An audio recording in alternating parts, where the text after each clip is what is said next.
Hi guys, how are you doing today? I hope you're all doing very well. Today I am wearing this really cute sweater. I got this from Depop. I got this from Depop, I remember. It's very cozy, but it's also very lightweight, which is what I like about it.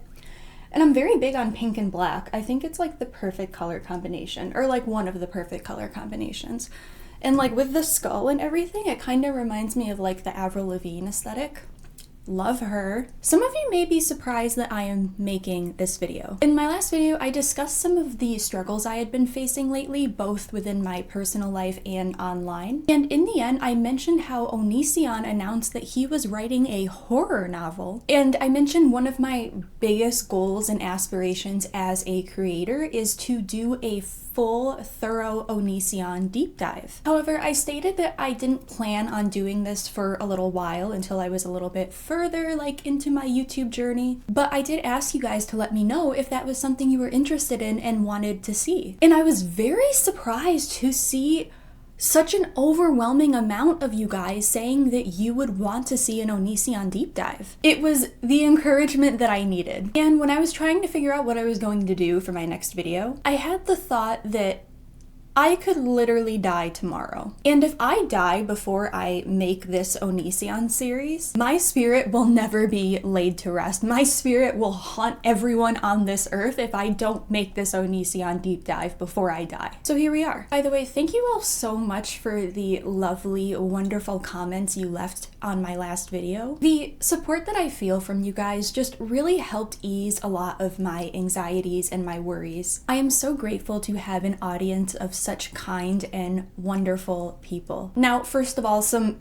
obvious disclaimers. This entire series is going to be dealing with reoccurring themes such as of all natures: predatory behavior, self-harm, suicide, miscarriages, bullying, etc. So just a major trigger warning for that. And also, our main character, Gregory ONISION, is notorious for filing false copyright strikes on any videos made about him. I'm going to be extremely careful with the footage I use in this series. I will be trying as much as possible to avoid taking any footage directly from ONISION's channels. I will sometimes be referring to footage from other creators' videos on ONISION just as like a precaution. And any clips I do use from Greg's own content will be edited and shortened to some degree. Additionally, all clips and content used and referenced in this video falls under the fair use doctrine on YouTube. All clips used have added commentary, give new meaning to the material, or are transformative and are not subject to copyright claims. YouTube allows for the use of copyright material without permission from the copyright holder, so long as that material is used for purposes such as criticism, commentary, news reporting, educational purposes, and research. And lastly, I want to say that ONISION isn't quite as relevant these days as he used to be. So I'm not expecting this video to get as much views as a lot of my other videos get. I mean, I hope it gets a lot of views. I don't know if the algorithm is going to suppress this video. And whether or not I immediately follow up with a part 2 on this series will depend entirely on the performance of this video. Therefore, I kindly ask that if you enjoy this video and would like me to immediately follow up with part 2 of this series, definitely please like, comment, and share this video. Again, part 2 will depend entirely on this video's performance, so it would really mean a lot if all of you could engage with this video through likes and comments and sharing this video with your friends to signal to the algorithm to boost this video. Now, with all of that out of the way, let's get started. Gregory Jackson, aka ONISION, originally Gregory James Daniel, was born on November 11th, 1985, which just so happens to be Veterans Day. Now, Greg actually almost did not make it into this world. He stated in a blog post from when he was born, "I was born silent and blue." The umbilical cord was wrapped around his neck 3 times, but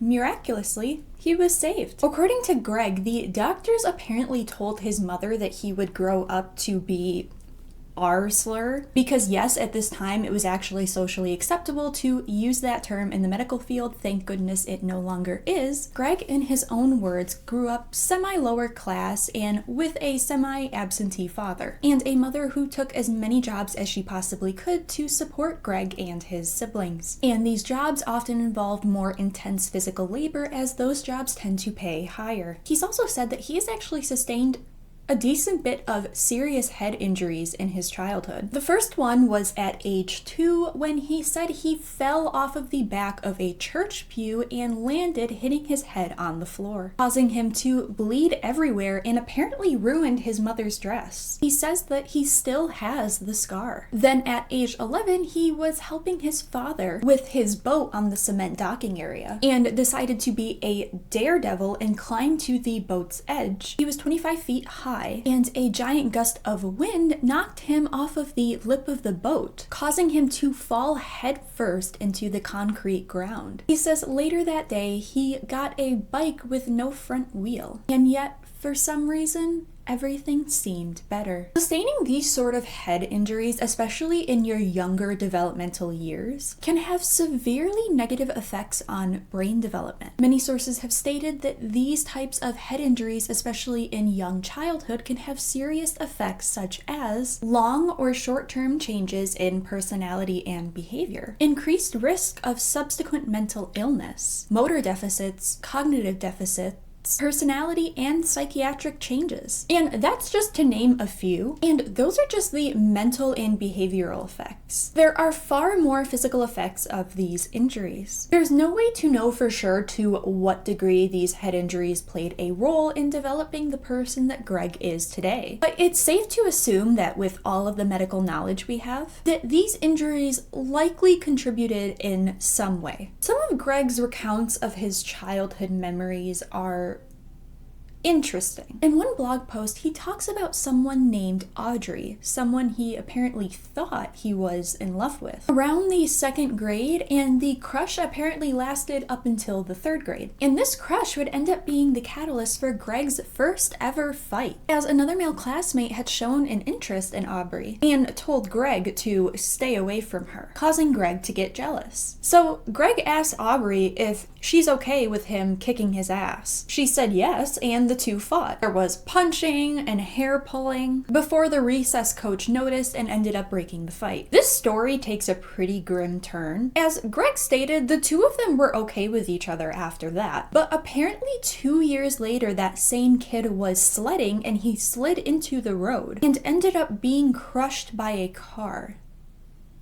Rest in peace. Another interesting memory he shared was called Saving the Boy, where Greg stated that he's always wanted to help people and that he thought he had a good heart. And in 4th grade, he had acquired quite a few friends, in his own words, from saving them, and recalls an incident of a 2nd grader who apparently had been being bullied by 15 kids before Greg intervened and saved the day when he grabbed the 2nd grader and dragged him off the field away from the bullies. Greg states that 2 years later, that child came to him and told him that he saved his life that day. And Greg smiled and told him, "I was just doing what was right." And I think about this post a lot, especially in hindsight, knowing the person that Greg grows up to be. It's interesting to know that there might have been a time early on where Greg actually was a good person with empathy, something he has now proved to be completely devoid of. But at the same time, the only perspective we have here on these incidents is Greg's own perspective. And you'll come to see in this series that he is not a reliable narrator. So I think it's important to take these memories with a grain of salt. And another memory he shared, his first kiss, which was at the age of 11, with a girl who was 15 years old. And that girl would eventually start dating another one of Greg's friends named Michael, who was a year younger than Greg. Take notes. These cycles tend to repeat themselves, aka this is foreshadowing. Now Now, this one is very interesting. There was supposedly a time where Greg and his mother believed heavily in the existence of things such as spirits and demons and paranormal activity. And in one memory titled Meet Gudla, Greg states that he had played with a Ouija board with his sister at his cousin's house. And he claims he met a spirit named Gudla who told him that they had entered his body 19 times. And he describes this spirit as a negative and evil spirit who saw through his eyes. And out of curiosity, because believe it or not, I had gone through a phase a while back where I became very interested in demonology and the study of demons. I did try to research this, and Gudla only exists in the ONISION universe, which is not shocking, but you know, it's not a real demon, and if you search up Gudla, you will only find things about ONISION in his forums and his blog posts. And in another memory, Greg stated that he fell in love with Michael's sister named Jennifer, and he noted how she was inexperienced with boys and that he enjoyed that and he liked to teach people things. There's another post about Greg's father, Randy. Now, Greg has made allegations against his father, Randy, of being and a predator. He stated that several letters had been written to the courts reporting his father's alleged predation. Now, I never want to dismiss someone's claims of abuse, but again, let's just remember that Greg is not a reliable narrator. And much later on in the timeline, Randy will actually speak up about Greg and his supposed lies in the Chris Hansen documentary. And without spoiling it, let's just say there are two sides to every story. But at the same time, as many of you probably already know, Greg did grow up to be an abuser and a predator. And I'm just going to be the person to point out that cycles of abuse tend to repeat themselves. I don't think we'll ever really know the truth about that. The two of them have very different stories, but Greg does share a memory about when he lived with his father in his teenage years, saying he got in a fight with his father's girlfriend and cursed at her, and that Greg's father apparently struck him. Cops were called, and Greg would spend a short period of time in a juvenile detention center as a result. Do with that what you will. We will revisit these claims in the future when we discuss the Chris Hansen documentary. Greg mentions another girl in another blog post named Cherie, who he said was an extremely influential figure in his life. Apparently, in high school, Cherie had complimented Greg's Slipknot shirt, and the two would date off and on for several months. But according to Greg, she had cheated on him, lied to him, and used drugs behind his back. But even so, Greg would end the blog post by saying, "Like all of those I've loved, this is a relationship I do not regret, nor ever will. I learned so much from her, and if there were a list, she was a source of more emotional pain than I have ever experienced in my life. For some reason, I don't mind now." Greg then fell for another girl named Christina, who he described as having freckles and being adorable, loving anime, and being a part of the marching band Color Guard, saying she was so strong. But according to Greg, Christina apparently had a tendency to ignore him when she was with her friends. And in one instance during lunch, he was trying to talk to her and she kept ignoring him. He decided to leave and apparently flipped Christina off when doing so. Later after school, she found Greg to ask him why he did that, and he explained why. So she tried to resolve the issue, asking what she could do to fix it. And he gave her specific instructions to show up to school the next day looking as gothic as possible. She would abide by this. Now, keep this in mind, because this trend of humiliating his partners physically would definitely repeat itself and gradually intensifies over time. Eventually they would break up, and Greg recalls how he did not walk her home the last day that he saw her, and says, "I'd say that's one of the biggest mistakes I've ever made. She barely knows who I am now. He dated another girl named Tashina, but this relationship apparently only lasted a couple of weeks. He then dated a girl named Tanya, who he met at his grandmother's house in 2001, where he stated he threatened to bury a relative's face in the ground because he did not like what he had to say about his shirt. But according to Greg, this relationship would eventually die out due to his self-described sub-addiction to her voice and presence, saying that he only wanted to be with her and his main purpose was to become her. Greg stated, "Eventually she broke up with me. It was the first time I had been broken up by someone I love. She's the only one, even today, that has ended a relationship with me where love was involved." And he notes that he does not throw the word love around loosely. And then that brings us to Greg's first wife named Sky, who plays an extremely important role in this story. Greg had known Sky since 2003. However, he notes that she had noticed him prior in 2001, but at that time he was still preoccupied with Cherie, so he had not noticed her. He says he first spoke to her in a weightlifting class and said that she had a dark aura around her, something he was attracted to. He notes that Sky was very independent and acted like she didn't need anyone, which is honestly tragic because as their relationship will progress, Greg would intentionally make Sky codependent on him. So a while after the school year had ended, they had lost touch but then had reconnected through AOL, and Greg invited Sky to his house. He would drive out to see her, and from there they began to build a relationship. And another aspect to this, Sky has a younger sister named Netunessa, or her real name Alicia, and there are allegations of SA and predatory behavior against Alicia from Greg during the time of his and Sky's relationship when she was only 15. There are also allegations of Greg having a very deep obsession with Netunessa, and even going as far to apparently find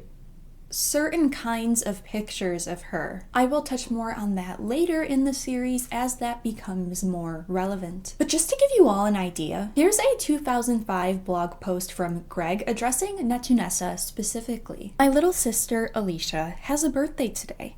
The classic age where the mom has to realize her kid is growing up.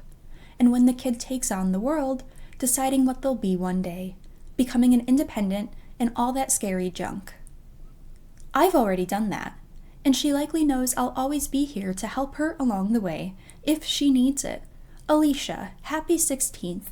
You're one of the coolest people I know. Let the rest of the world see what you have to offer. You're too smart to be dumb, and too inspiring to burn out like the rest of these silly bastards we call adults. Like I said, we all love you, and I'm here to back you up if you ever need me, okay?" Notice the way Greg not only refers to her as my little sister, not Sky's little sister. So he sees her as his own sibling. And also notice the way he emphasizes her age, turning 16, and how she's beginning to grow up and take on the world and become independent. Just keep this in mind, because you'll find throughout this story that Greg really tends to teeter on the line of pursuing 16 to 17-year-old. But Sky and her younger sister would participate in a YouTube series ONISION created when he first created his YouTube channel called Odd Dolls, which is literally just all of them playing with dolls. But they would reenact things such as and arson and scenarios. Greg and Sky actually broke up a couple of times before they married. The first time Greg broke up with her apparently because she was depressed and thought she could never make him happy. But they get back together. However, someone who was apparently Sky's mother had told Sky to be careful around Greg due to his anger, which he would reply saying, "I heard about you suggesting that Alta be careful around me, so she does not anger me or something? I really love Alta. She is my best friend. We have arguments, but when we do, I am trying to teach her something. I don't know why the hell he's referring to Sky as Alta, but I mean, it is pretty obvious that he is referring to Sky due to the source date. Greg emails Sky the following day asking to separate, and he actually reached out to Tanya, the ex who dumped him, who he was obsessed with, forwarding the email to her and asking for her input. He then tries to get Tanya back, but he is unsuccessful. And Greg and Sky would get married on August 5th, 2005 in San Antonio, Texas. And they would be married from 2005 until 2010. Now, before Greg and Sky officially marry, while they are still engaged, Greg tried to get Sky to agree to sign a prenup. He says that as a result, Sky broke down crying, saying it was proof that he wasn't in love with her. And he'll later try to use this as proof to say that Sky was after his money the entire time, as he ends up having to pay Sky alimony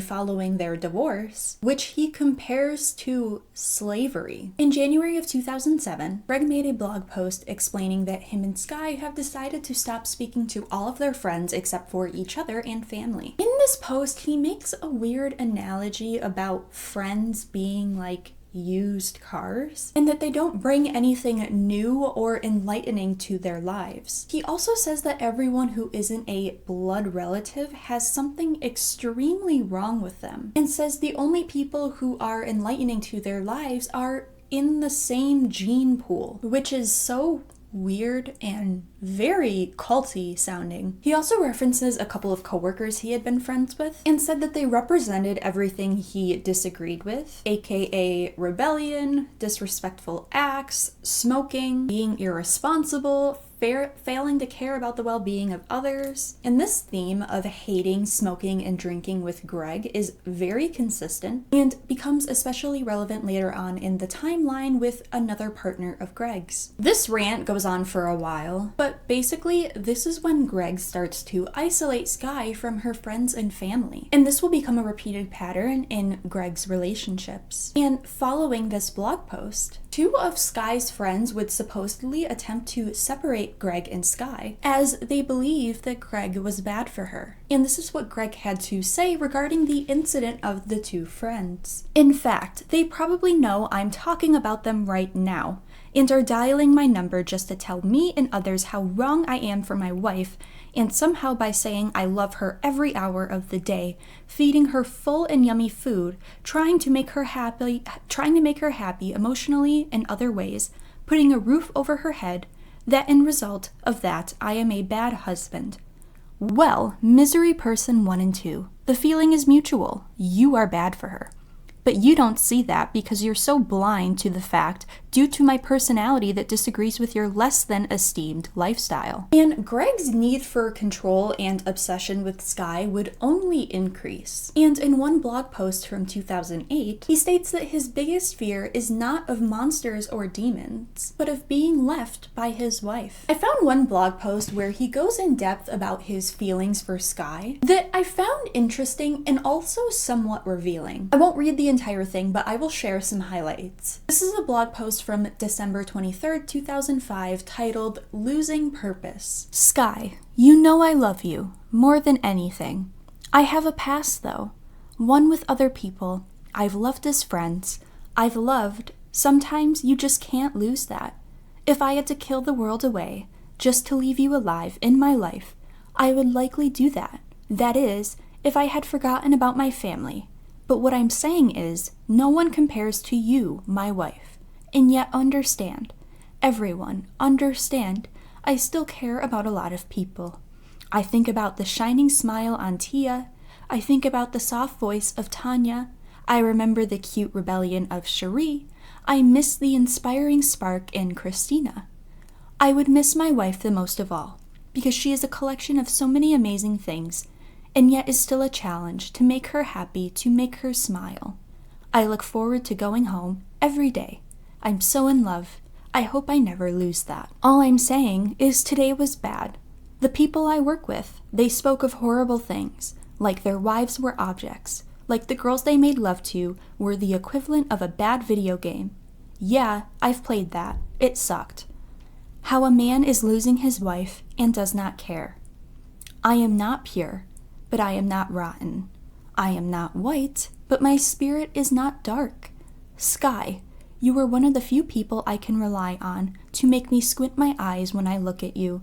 I picked a wonderful woman to spend my life with, and in many ways, I would be burnt out without you. Losing purpose. So it's clear that although Greg does express a deep infatuation and love for Sky, he also was still very actively thinking about and reminiscing on his exes. And maybe he did tell Sky that he loved her every hour, fed her yummy food, whatever. But I'd be very concerned if the person I married was talking openly online about thinking of the soft voice and the cute rebellion of their exes. And perhaps that could have been a part of the toxicity that two of Sky's friends apparently were able to identify. Maybe there's a lot more to it. We don't know, at least at this point. But I did find that post insightful in the sense that it really helps us understand Greg's way of thinking within his relationships. And this is foreshadowing, as Greg often crosses boundaries and at times even full-on cheats on his partners, whether it be emotional affairs or actually physically cheating. But moving on, before we explore Greg's time in the military, I want to explore some more blog posts of his. Because when researching for this doc, I came across a lot of posts where he reflects on his internal dialogue, his emotions, his dreams, etc. And reading some of these posts sort of reminds me of when you're navigating a horror game and you find old journals and diary entries that gives you clues into the story. And these posts contain many clues of what Greg was and what he became over time. Just some examples. These are some quotes from blog posts he made in 2005, the year he married Sky and enlisted in the Air Force. Last night, I dreamt of living corpses again. My roommate found it interesting that what would be nightmares to him is a good dream to me. Honestly, whatever controls my sleep, probably just a level of my conscious, can throw anything at me. I have no fear but the loss of my family. It's just too bad my subconscious can be tremendously unsympathetic. That area of myself probably won't even care in the slightest to see any atrocity occur. Torture doesn't even make me cringe when it comes to my dreams. And yet they're all so clear. But in real life, I'll die with my family. I'm sure my heart will shatter. And like my mom wrote me today, my subconscious will live on, leaving nothing but the other area living on. An uncompassionate, twisted, and sadistic mentality. Everyone who reads this, I want you to know, it's not that I am wicked, nor am I good. I'm just a villain with morals, that's all. I'm 19, going on 85. Before I know it, I'll look back and wonder where my life went. That, or I'll die young and never have a chance to shed a tear. I just want to find a way to do whatever I wish, live however I wish, with emissions, inspiration, creativity, power, and emotion. A life of few categories as mentioned before. Is no life worth my time? Anyone with strong aspirations sighs. For once, I'll say never mind. But I assume you understand regardless. This one is from October 31st, 2005, titled Unhappy Halloween. So Halloween hits us again. Another day of random child abductions. Another day of kids running out and beating the crap out of other kids for candy. Another hypocritical celebration of a thought that contradicts the common American religion. Another day for people to have an excuse to get wasted off their minds. Another day for me to complain about the wretches of society, and how we should all be burned in the pits of Hades, if it only existed. I witnessed a crazy commercial a few moments ago. It contained the advertisement for voting on whether or not police will be able to locate you if you call 911 on a cell phone. They say it will save lives. Proposition mass murder, I call it. So I'll tell you how it will end lives. If your child has a cell phone, if a criminal happens to know how to hack, can they not locate your child? Your wife and husband, your mother, your friend, whenever they wish? Say I know where a very dark alley is, a road that a person takes every day. Say I have access to government technology. Maybe I'm even delusional, psychotic, rolls eyes. I could kill anyone I like in that alley. I know exactly when they'll be there. I'll see them coming. I'll know where everyone else is as well. When they carry cell phones, that's simply how GPS works. Jumping ahead a little bit here to April of 2006. Anyway, I started a MySpace profile a month ago, thanks to being deleted by some obviously fantastic person. I invited a load of people from Japan to be on my friends list so I could learn more. I was accused of having an obsession. Whatever. Like all anime-looking Caucasian females, isn't an obsession? Bah, why do they want to change how they look? Why do they want colored eyes and hair? They look amazing as they are. Sighs. I only say that because I was recently informed that there are Asians who have surgeries to widen their eyes, add Caucasian-looking features, and of course, the hair dye. Sighs. If you're Asian, whether it be born in America or born in Korea, you look great how you are. I don't want to be any other race, but if I was born any other race, you better believe I would be proud of it, and I'll stand by it. And by the way, there's a couple other blog posts where he mentions really liking Asian women and calling them very cute. And look, I don't think there's anything inherently wrong with having dating preferences, but I will say a lot of Asian women tend to be especially by white men, for being cute and petite and submissive and docile. And again, I'm not saying preferences are bad inherently, but I do think in this specific instance, knowing that Greg tends to purposefully seek out submissive, petite, docile women, I just think it's worth noting. I just think in this instance might be somewhat revealing. Just gonna put that out there. This one is from June 23rd, 2006, titled Victim of Perversion. I had a dream about blank last night. That and jumping out of a plane. Regardless, she and I were in a situation, etc., etc. Except I kept telling her no, because I'm married. I do the same thing in most every dream like that. Those where I actually go through with it, I wake up with horrible guilt. I'm loyal. Even in my dreams, I'm loyal. But that's not to say that I don't see beauty when it's right in front of me. And he actually made another blog post that same day where he mentions his ex Tanya, saying, also, I noticed there wasn't a single photo of Tanya in Google Images. So because of this, I am hastening the posting of her image. The world should see who she is. She is charming. Though I haven't spoken to her in a long while, the memories are vivid. I think you guys get the point. Greg reveals a lot about himself in these blog posts that I don't often find are touched upon in a lot of the docs and deep dives I've seen about ONISION. Things like his dreams, his subconscious self, his fantasies of previous partners while he's still married, weird obsession with Asian women. I just think these things explain a lot about Greg and helps us understand some of the decisions he makes and will continue to make throughout this story. Now, moving on, let's discuss Greg's time in the military. Spoiler alert, he did not have a good time. And he would eventually receive a general discharge. And he would actually try to lie about this in the future, saying he was actually honorably discharged. So Greg enlisted in the Air Force a couple of months before he was engaged to Skye. And while he was there, he wrote quite a few blog posts detailing his time there and his experiences. First off, it's clear that he felt quite overworked, as he would often complain about his work hours and his schedule. November 4th, 2005, night shift. Last night was such a bummer. We've been working the night shift, 11 hours. Tonight it should be worse, as for what I understand. I'll just be standing in front of a plane trying not to fall asleep or lose my mind. Sighs. Life goes on. December 21st, 2009. December 21st, 2005. Oh, no. Today they told us that if we stayed an extra hour at work, that we'd only work tomorrow for 3 or 4 hours. So after we agreed and had stayed that hour, then added a couple more hours on it just for fun, they told us that we would be working the next day for 8 hours plus the travel time and gearing up, 10 hours. Not to mention I have to show up at 4 a.m. Holy freaking crap. It's okay. It's okay. I know things will get better, but shit, what a bunch of bull. If we had said no, we're leaving now, we would not be able to work till 8 a.m. tomorrow, and would have got off by 2 p.m. I guess what I'm saying is, now I don't have a weekend, because I've been signed up for a new shift thanks to today's decisions.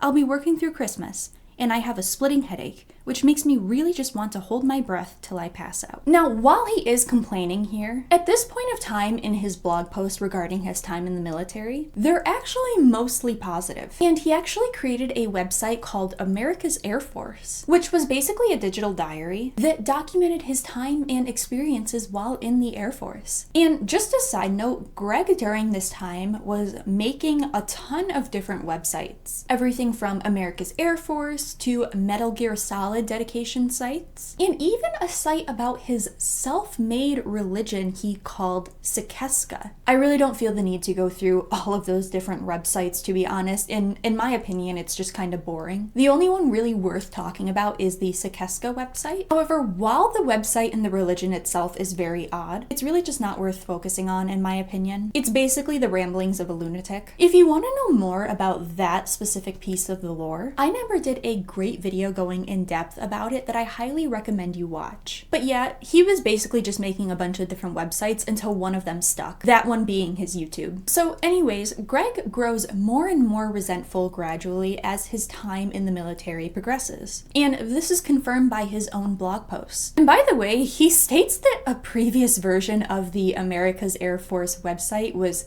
hacked by communists, and he actually follows that with no joke. I'd really like to know the context of that, and he never expands upon it. In one blog post from August 13th, 2005, he states, "As of late, I've been going through a tough time accepting my responsibilities to the Air Force. However, just yesterday, I had a revelation when we were taking part in Security Forces PT. I saw people I thought were stronger than me, falling out of a simple run and cardiovascular workouts. I was acting as a road guard when I saw staff sergeants, senior airmen, and various others, mostly males, falling out of a 3-mile run. Out of everyone, I was sprinting the most, running the hardest, as I had to block traffic by running from the end of the flight to the front of the flight, then later catching up with the flight when they passed. And in all this, I felt so strong. I then realized that I would be able to make it through SP and become a significantly contributing worker for the Air Force. The point was never that I was physically stronger, it was that in one of the few areas in which I felt weak, I had actually excelled in. What does this say about the rest of my being?" So as you can see, here in this blog post, he is reflecting on the fact that he's having some difficulties accepting his responsibilities in the Air Force. In a June 4th, 2005 blog post titled "Death of the Rabbit," he states, "In the SEER INDOC course, we are pushed physically and mentally to many breaking points. The number one reason people fail is because they flat out give up. The entire purpose of what I am going through now is to whittle out the weak ones. I, beyond many, am somewhat lacking when it comes to cardiovascular activities. Bluntly, my arms have a hard time holding up my body weight. This is despite the fact that on my last physical training evaluation, I pushed out 62 complete push-ups, 25 pull-ups." Now, in the same blog post, he discusses an experience he had that he was quite disturbed by. "Yesterday, I witnessed 3 rabbits dying due to snakes, very large snakes, eating them whole. After we had worked out all morning, we were told to switch out on watching this anaconda-like snakes to make sure they did not escape while the other members of our SEER training group cleaned out the rancid place of stay for the snakes. Our boss came out, bunny after bunny, feeding the snakes, while a select few went into the woods and released an opossum. I had never witnessed such loss of life as I did today. I am rather inexperienced with such things. But as others laughed and pointed, I stood still, valuing both the life of the snake and the life of the rabbit. Our lives are all as valuable as the rabbits that died that day. I do not smile, for I realize we could all go just as easily. If I laugh today, who is to say that when I die, people will not laugh and point at me?" And this is also a bit of foreshadowing for a later experience and a major turning point Greg has while in the Air Force and ultimately leads to his growing resentment. Greg would also explain that some of his pre-team members began to pick up on Greg's ego, stating in a June 11th blog post titled "Letters to Ma." One of the pre-team members stated that I glorified myself, that I was on a high horse. I realize that I am often placed above others in my own mind, due to the facts that I see around me. It's not that I want to be better, so I assume I am better. Being better in itself can be an opinion, valueless at that. What I know is that I always follow the rules, even when the rest of the team does not. The only time I ignore the rules is when I find that it would greatly hurt the team. And when the leaders appointed over me command that I ignore that of the default written rule for the sake of our success in other fields, such as being on time, and for the mere respect of those set in command above ourselves. I hope you, appreciated readers, all understand my position. I am often seen as egotistical, sarcastic, a smart aleck, and many other things, yet in the end, the final conclusion the score is pure and silver. This is my objective in life, to live free in my confinement of laws and moralistic limitations. I am not here to judge anyone, for I may change no one but myself. And I respect all of your abilities to choose for yourselves as well. He explains that he wants desperately to prove himself and win the respect of his honorable instructors. Now, this is the turning point I had mentioned, because in a June 21st, 2005 blog post titled Career versus Rabbit, Greg explains why he has discontinued the SEER training, stating, "As of recently, I was met with a major challenge. My entire life I have been free of death, chaos, violence, and other negative elements. But as I said just hours ago, I was given a decision. Do I kill a rabbit, eat its eyes? No joke. It's part of the training, to test and see if you have what it takes, as they say. It's not for everyone. Gut it, strip it of its skin, and do the same to the rabbit and many other animals throughout my career? Or do I decide not to kill, not to take such stride into an area of life I do not favor venturing into? By these suggestive words alone, you can find for yourself what I have done. I decided not to continue my training in SEER. It's a shame, too, in ways as my teammates just left for the woods only an hour ago. I passed every physical training examination, 89 push-ups, 67 sit-ups, 14 minutes and 28 2-mile run, 57 minutes and 14 seconds 4-mile rucksack, 65 pounds of rock on my back challenge. I passed it all. Let me state here and now, I will not kill. I will not destroy. I am not a destructive individual, despite the fact that what SEER does is constructive in a sense that it teaches key survival techniques I can test. I respect SEER. I love what they do in almost every aspect, and I understand why they do what they do as well. I just won't." Then on June 25th, he explains that he has become a SOT, or a student out of training, as a result of him choosing not to kill the rabbit. "As of lately, I have become an SOT, student out of training. Because I chose not to kill the rabbit, I have obtained this status. What we do on a daily basis is rather simple. Clean bathrooms, mop hallways, sweep floors, shine chrome, and pull CQ duty, which is basically us opening the door for people who need to get into the building. A couple days ago, I was chewed out by a major in the USAF for joining up when I can't even kill a rabbit. I simply told him that joining the Air Force does not mean I will be killing anything.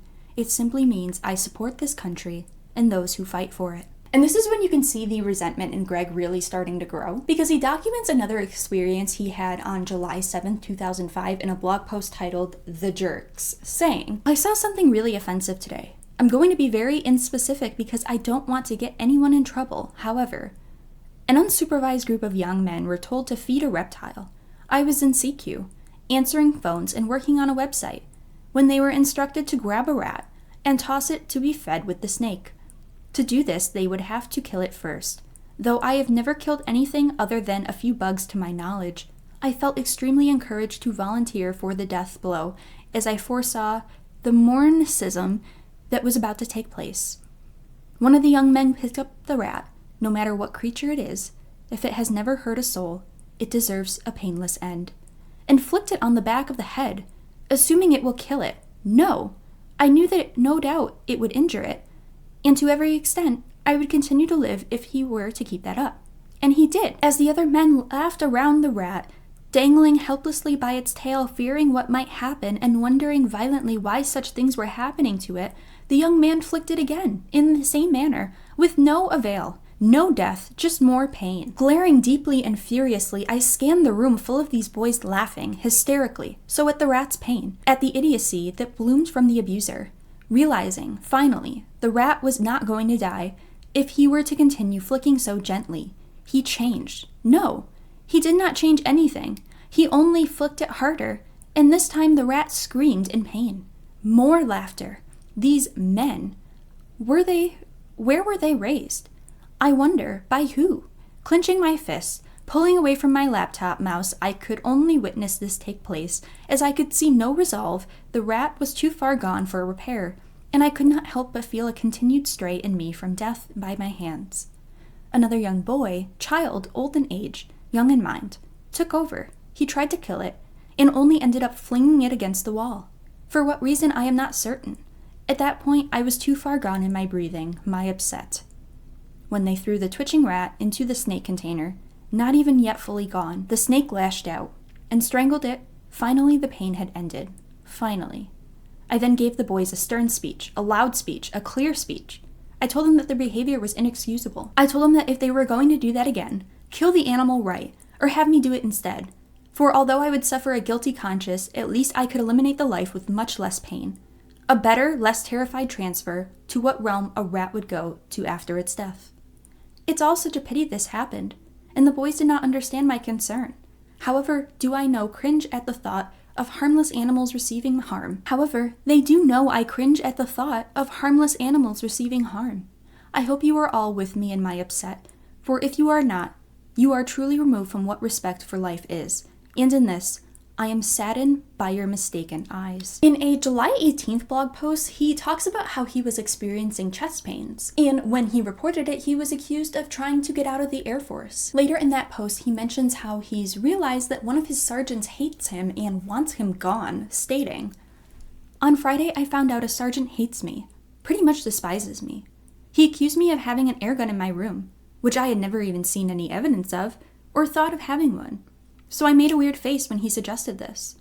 Then stated I had called him a liar based on my facial expression alone." And Greg begins to become more and more vocal about his issues in the Air Force, even claiming in one blog post from August 26, 2005, that he told off one of the military training leaders for using curse words. One of our MTLs called us a bunch of pansies today for finding her swearing offensive, as well as our student leaders. I informed her that swearing was against the UCMJ. She told me I was wrong. And I again stated the contrary. She gave me an assignment. Tell her what article states that we may not use profane language.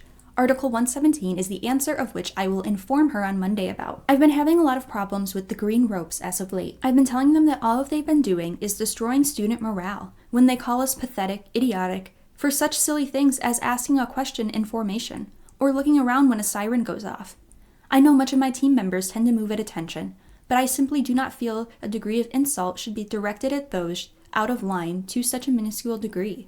Size. Now, fast forward a bit to 2007, Greg makes a video where he talks about his depression and how while he was in the Air Force, at one point he held a to his head and almost followed through with ending his life. And this became a very significant day to him, as this was the day that he pledged to fully dedicate himself to his YouTube and his audience. I want to let you in on a little secret. It's not that I'm brave. It's that I'm dead.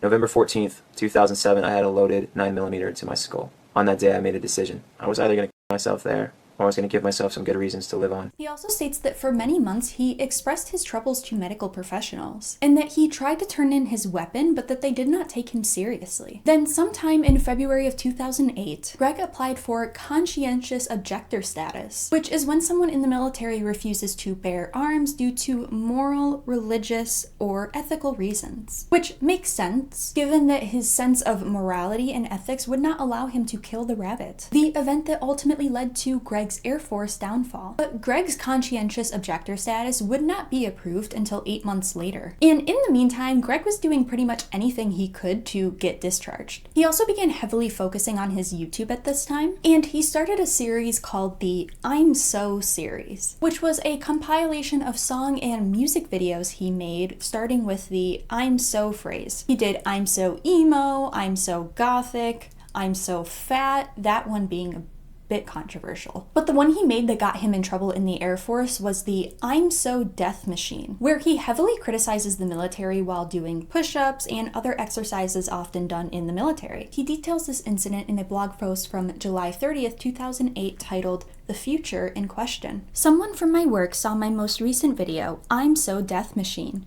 They did exactly what I expected them to. They forwarded my video to the biggest boss there at my work.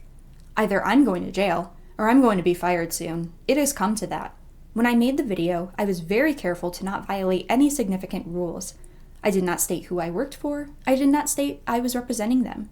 There was no indication of what specific section of the organization I belonged to. In general, people don't even know what I do for a living. which is exactly what I'm supposed to ensure. I keep wondering when my work is going to realize that I am doing more damage than I am good. They've released everyone who screwed up at work already, but when I request removal with no screw-ups whatsoever, and do so based on religious and moral obligation, they instead torture me with meaningless tasks and give me a paycheck I don't need to somehow make me feel better about it all. I'm still cleaning the devil's feet while he kills hundreds every day. Yes, I'm not doing it myself, but certainly am helping. They just don't get it. Then on September 2nd, 2008, a very wild event happens. In a now deleted video, Greg explains how he actually stripped completely naked in his boss's office in front of his boss due to his frustration. The frustration being that he was apparently told to clean a post by a senior airman, but apparently he was told by another lieutenant not to clean it, so he refused. And so he received a disciplinary action, and following that, he decides to strip completely naked in his boss's office because he wanted to prove that he was a human being and not a robot. And as punishment, he received 10 minutes, yes, 10 minutes of jail time and paid a $1,000 fine and lost a stripe. Then in October of 2008, Greg was finally discharged, and he was discharged under honorable conditions, meaning that it was a general discharge. And later in his YouTube career, whenever the military is brought up, he would claim that he was honorably discharged, which is not true. Discharged under honorable conditions is not the same as an honorable discharge, though they do sound quite similar. And when called out for lying, he would claim that he was being entirely honest because that is still literally honorable by the title. It says honorable. Thank you to the people who ironically released these statements admitting that I served my country honorably. And this would allow Greg to entirely focus on his YouTube career. Meanwhile, while Greg is shifting his focus to YouTube, his wife Sky is working a normal job. But as Greg's channel begins to take off and become more profitable, Greg would convince Sky to quit her in-person job to help assist with the YouTube channel. Sky would begin having a presence in a lot of Greg's YouTube videos, including a lot of his skits, and she was also present in Greg's viral I'm a Banana video. That video becoming so viral that it actually appeared on the show Tosh.0, bringing tons of attention to his YouTube channel and ultimately launching his YouTube career. Sky! What, Greg? I'm a banana! You're a what? I'm a banana! What happened to your clothes? I'm a banana! I'm a banana! I'm a banana! Sky was adored by Greg's audience, and she would actually make her own YouTube channel in 2009 called Tantaga, which has since been deleted, and she would do a similar style of skits and comedy videos as Greg did. And Sky even did some merch designs for Greg supposedly as well. Sky's channel had reached over 13,000 subs before it was permanently deleted, the reason for the deletion being unknown. However, much later on, Sky would open up and say that she was battling depression at this time, which could possibly be the reason why the channel was deleted, but who knows. But it seems as time went on, Greg would become increasingly frustrated with Sky. As he stated, she had lost interest in helping Greg out with his channel and would watch anime all day or look at pictures of flowers on her computer and just overall became very unmotivated. And again, Sky would later state that she was battling depression at this time. And these sort of behaviors are definitely consistent with someone battling these types of mental health issues. And around this time, Greg had befriended a teenage fan of his named Shiloh, and this friendship would be the biggest catalyst for the downfall of Greg and Sky's marriage. Shiloh is a Canadian pop star who was 16 years old when she first began communicating with Greg. Shiloh is quite talented, as her first album debuted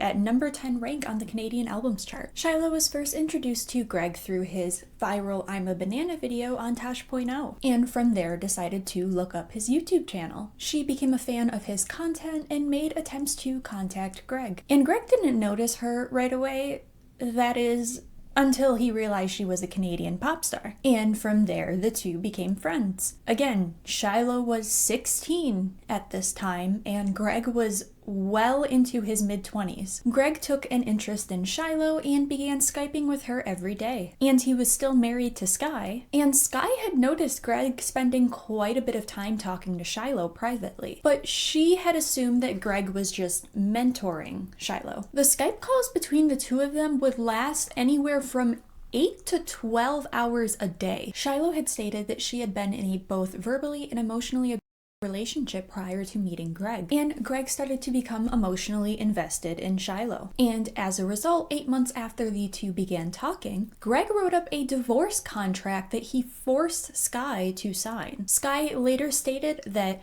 he would proceed to follow me around the house for hours at a time, screaming at me, that if I really loved him, I would sign the paperwork. Eventually, after the endless onslaught, I gave in as my spirit was quite broken. And once Skye had finally signed the contract, Greg immediately called up Shiloh to tell her it's done now and that the two could now be together before locking himself in his room to continue talking to Shiloh. As part of the contract, Greg agreed to allow Skye to continue living in the home, provide her necessities such as food, water, shelter. However, Skye did not want to continue living in the home as it was too painful for her. The idea that, like, Greg honestly thought that after something like that, it's like, yeah, you can just live in the home while I pursue a relationship with a teenage fan that I emotionally cheated on you with. Like, okay, whatever. But Greg also agreed that if Skye moved out, he would pay her $1,000 a month. A few days following their separation, Greg uploaded a video titled "Greg and Skye Divorced." He states that the two have mutually decided to divorce due to incompatibility. He explains that he has moved on and he expects Skye to do the same, and asks that his fans show her kindness and support. The news drew many mixed reactions from fans, as his fans had grown to love Skye as well as their relationship. Some fans even stated that it felt like their parents were getting a divorce. And some went as far to even email Greg telling him to reconsider his decision and that he was making a mistake. Greg, of course, did not take well to the criticism, and he uploads a video titled "ONISION's divorce was a mistake?" where he tells his fans that they are being ignorant and explains the two did not have a perfect marriage. And at this point, fans were not aware of Greg and Shiloh's relationship. Eventually, Skye would move out of the home. However, following this, Greg would upload a video titled "She Betrayed Me," where he accused Skye and her younger sister of stealing over $2,000 worth of items from the home. Where'd it go? Why did you take my stuff? I don't get it. Because you never, I mean, like, if you asked me, if you literally just said, "Hey, Greg, I need this stuff or I want this stuff, it's fair," I'd be like, okay, well, let's talk about it. Let's consider this, you know? But you just took it, and that feels like stealing. He also reveals to the audience the divorce contract he had written up between him and Skye, and he says he is still willing to abide by the original terms. And following that video, Greg would upload another video that was surveillance footage of Skye and Alicia entering the home and taking items. And he stated that he would pursue legal action. And little does he know that pursuing legal action would not quite work in his favor. In fact, it would have the opposite effect. In Skye's own words, she stated that the divorce came out of nowhere. She stated that sometimes Greg would be talking to Shiloh on Skype in the background during their conversations, and she had initially assumed this was a mentor relationship. Skye then explains that Greg became obsessive over Shiloh, dedicating over 8 hours a day to these Skype calls, and when Skye would question Greg about what was going on, he would be dismissive towards her. Skye stated that at one point she had glanced at the computer screen because the two had a shared computer and found sketchy messages between Greg and Shiloh, things that would suggest an emotional affair at the very least. She also said that their friend Sear had gotten sick with the flu and that Greg didn't care. Skye took Sear to the hospital herself, and instead of attending to his friend, Greg would just continue to talk to Shiloh. The following day, Greg came to Skye to tell her, "I'm going to divorce you because I finally found real happiness. I never loved you and was just afraid of being alone. If you want me to be happy, you'll let me do what I want." Skye said that Greg was cold as a lizard, dead-eyed, and with a smirk on his face. He then shut himself back into his room to tell Shiloh the news, and the following day is when Greg presented her the divorce contract. And after berating Skye for hours, she finally gave in and signed the contract. And this all happened in mid-December around the holidays. Skye stated that when she went to her mother's house for Christmas, she immediately broke down sobbing, explaining what had happened. So Skye's family gets her in touch with a crisis crisis line, as well as a counselor. Her and her sister went back to the house to gather their cat as well as some of Sky's items. Greg had asked Sky if she was going to his family's holiday party, to which Sky's sister tells him, of course she isn't. And Greg replied saying, well, that's gonna look awkward for me, before continuing to get ready for the party. So Sky then returns to her family's home. At this point, her main focus is getting back on her feet financially and continuing to meet with the counselor in order to recover emotionally. And Sky eventually made enough money to contact a lawyer to follow through with the official divorce process. And when she does this, she is told that the original contract written up by Greg was null due to Sky's mental and emotional state at the time of signing it. And once Sky is able to prove this to the courts, Sky pursues Greg for alimony, explaining that she had helped with Greg's YouTube channel and was entitled to half of the assets. Eventually, a new and actually legal contract was written up, and Greg signed it, agreeing to pay Sky monthly alimony payments. Meanwhile, at this point, Greg is officially dating Shiloh, and she is 17 years old. The two begin officially dating, though not publicly, just a week after Greg announced to Sky that he wanted a divorce. From there, Greg drove to Pennsylvania to meet Shiloh for the first time. Shiloh later stated that she was in Pennsylvania for a weight loss boot camp, and the two met up in Pennsylvania specifically due to the legal age of consent being 16 years old. The two met in a hotel, and according to Shiloh, the two immediately engaged in intercourse. Shiloh's mother was aware of the situation between her daughter and Greg, and understandably did not approve. And when she learned that the two of them were together in a hotel, she called the police. Police arrived to the hotel room, and immediately they noticed Greg's camera equipment. Knowing that Shiloh was underage, they immediately assumed that Greg had been possibly filming CP. So police scour through all of Greg's devices and ultimately did not find anything of that nature. But since Sky was 17 and still technically underage, they sent Greg back to Washington and sent Shiloh back to Canada. The relationship did not end there, however. And following all of this, Greg decided to get an apartment in Canada to live with Shiloh up until her 18th birthday, where he would then move her back to Washington with him. They could not move back prior to that due to Shiloh needing her mother's written consent, which she refused to give. And Shiloh ended up spending her 18th birthday in a hotel so that Greg could immediately fly her out to Washington the following morning. On April 12th, 2011, Greg officially announced his and Shiloh's relationship to the public in a video titled ONISION's Girlfriend. And the two had dyed their hair red and orange in the month of February, which isn't super relevant. It's just kind of funny and odd, especially since Greg was basically a ginger,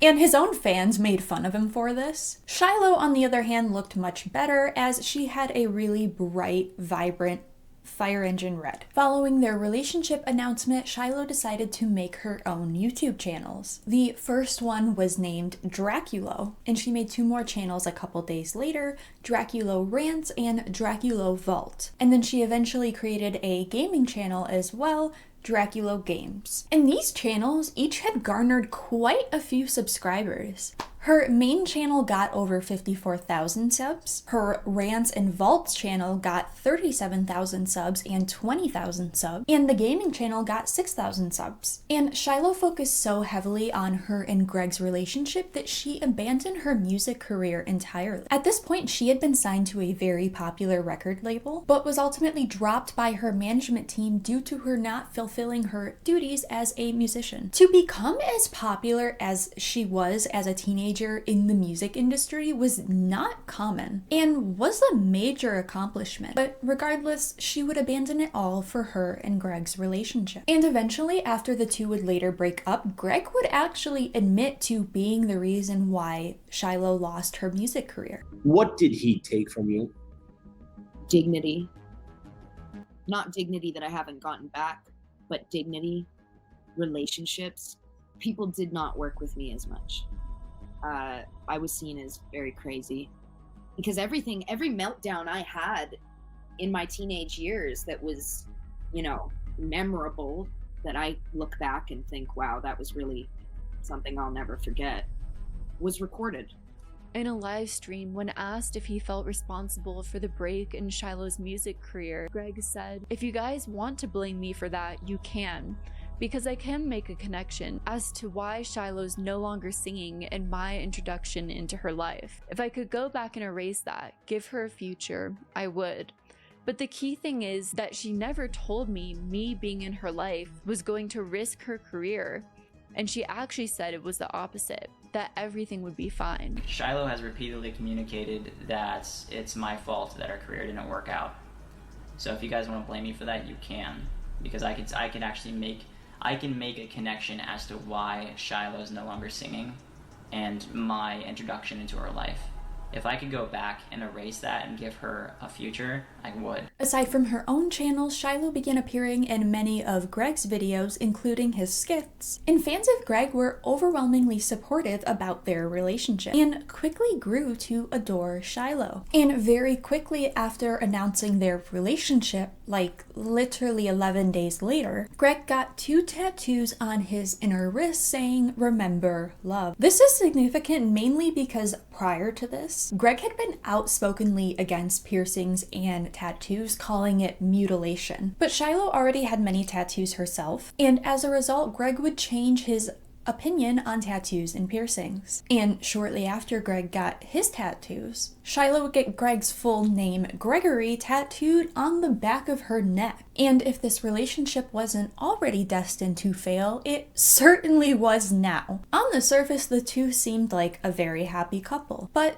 problems brewed behind the scenes. And on June 23rd, 2011, Greg uploaded the now infamous video, "Shiloh Forgot Me." Greg had no idea that this video would become a significant turning point in his YouTube career, and would also unintentionally create his #1 enemy from there on until present day. The video was quickly deleted by Greg due to backlash, but the video had been downloaded and was uploaded to YouTube later on. And in this video, Shiloh appears to be having a severe mental health episode, and her body language heavily suggests that she is experiencing a seizure. Greg reveals that this had all happened following a fight between the two of them, and that Shiloh had lost 3 years of her memory and had forgotten Greg completely. Shiloh can be seen and heard repeating the phrase, "I want to make a rainbow," over and over again, as she continues to have seizure-like symptoms. Instead of seeking medical help, Greg decided to film Shiloh's episode and upload it to his largest YouTube channel. Greg received overwhelming amounts of backlash, rightfully so, as many people expressed that instead of choosing to call for help, Greg decided to film Shiloh in a very vulnerable moment. It was very clear that Shiloh needed help, not a camera in her face. Many people criticized Greg publicly for this. Insert one particular YouTuber, Mr. Repzion, also known as Daniel Sulzbach. Repzion also had his own YouTube channel with a small following, and had been posting to the platform for a very long time. He was very disturbed by Greg's decision to post the video, and made his own video responding to it titled, "Shiloh Forgot Me." Because instead of saying things like "my response," or just making normal titles calling out Greg, YouTubers at this time would respond to each other's videos with the title format and then insert the name of, or insert the title of whatever video they're criticizing. This was a very different era of YouTube. In this video, Repzion expresses his frustration with Greg's actions, or lack thereof, citing his own similar experience with one of his family members, saying she had mental health issues and trauma herself. Repzion stated that tears began flowing watching Shiloh's deteriorating mental state, as it reminded him a lot of what he had gone through with his own family. So I just finished watching an extremely difficult video. And the reason I think it is difficult, at least for me to watch, was for the main reason is that I have had people in my past family, my aunt, who had a very similar experience, and who she's now passed away, but had some problems with memory loss. She had psychological problems, along with she had some mental illness because when she was younger, certain things happened to her, and she experienced memory loss from this. And the video I just finished watching, and I just want to let you guys know I am not subscribed to this user. I have never been subscribed to this user. However, I recently just watched this video by ONISION. This video is titled Shiloh Forgot Me. In this video, ONISION films his wife, who has had memory problems before. However, she lost her memory, supposedly legitimately lost her memory, 3-year time frame back in time. So 3 years ago, she lost 3 years of her memory. And he questions whether or not the video was a hoax, and it would later be confirmed that it in fact was not a hoax. And Repzion also stated that he showed his mom the video, who was a nurse, as he wanted more professional feedback. Repzion was particularly disturbed at the fact that Greg not only chose not to call for help, but was intentionally exploiting her mental health episode and profiting from it, as the video was monetized.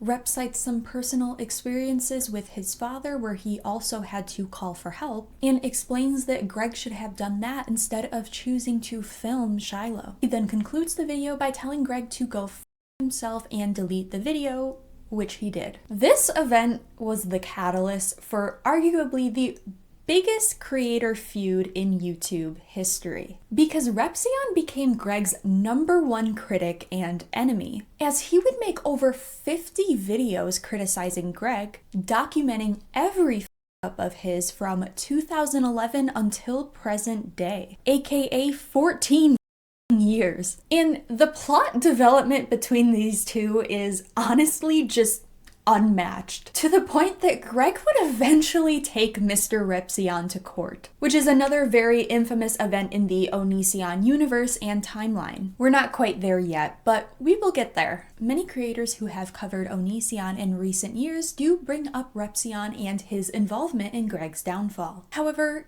it is incredibly understated how far and deep this feud went, and I was there for all of it. And I have gone through every single video Repzion made about Greg, every debate and interaction between the two, and we will be going through all of it as the timeline progresses, because I am a thorough bitch. Now, jumping back into the Shiloh era, the relationship between Greg and Shiloh began to go downhill from this event. And the following day after this event, Greg uploaded a video titled "I Respect Her Wishes," where he doubles down on his decision to not seek professional medical help for Shiloh, stating that it was pointless because they already knew that her memory loss was due to stress. Incredibly faulty logic, and yet very unsurprising. Then on June 30th, Shiloh uploaded a video titled "Bald," where Shiloh appears to have her head completely shaven, and Greg is licking her bald head more than once, and very slowly. It's honestly a very difficult watch, aside from the fact that it's just very uncomfortable. It's pretty evident that Shiloh is not in a healthy state of mind. And this was only a week after her mental health episode. The following day, Shiloh made a blog post titled "Being Bald," where she expresses that she feels very depressed following her shaving her hair, and that Greg is taking her to buy wigs. Shiloh later revealed that Greg was the one who made Shiloh shave her head, stating that he told her, "I want you to shave your head because you're a good bitch." And she stated that he is actually the one who shaved her head in their bathroom. Shiloh states that she felt ugly and defeminized as a result of this. Greg would of course deny this, but as we know, he is a very unreliable narrator. And this trend of humiliation with physical appearance in his relationships, especially with hair, is something that you will notice throughout most of his relationships to come. And if you recall the situation with one of his high school exes, where he told her to come to school dressed as gothic as possible as a means of humiliation, this is very consistent with that pattern. So then the first breakup between Greg and Shiloh happens in July of 2011. And Shiloh would move back to Canada following this, and Greg would move to LA. And following their breakup, Greg would post a series of controversial videos. The first one appears to be in a hotel room titled "Shiloh Threatened Me," where he explains that he's scared for his life, and that Shiloh apparently threatened to hack him and lie about being abused by him. He then says that Shiloh was taken away and admitted to a mental hospital for holding him prisoner in his home, and that if anything happens to him and his channel, you now know why. Shiloh then replies to this in a blog post where she accuses Greg of trying to get her pregnant and says that it's possible that she may already be pregnant. They have this whole back and forth. Greg initially says that if she is pregnant, he will help her, but then mocks her and ultimately accuses Shiloh of lying because she apparently would not urinate on a pregnancy test on camera in front of him. And there's another pregnancy incident a little later on in the timeline. And a short while after he uploaded Shiloh Threatened Me, Greg uploaded another video titled The Truth. And this video becomes another major controversy and turning point for Greg. The video begins with a text that says, "In the last 24 hours, I have been publicly slandered by my ex.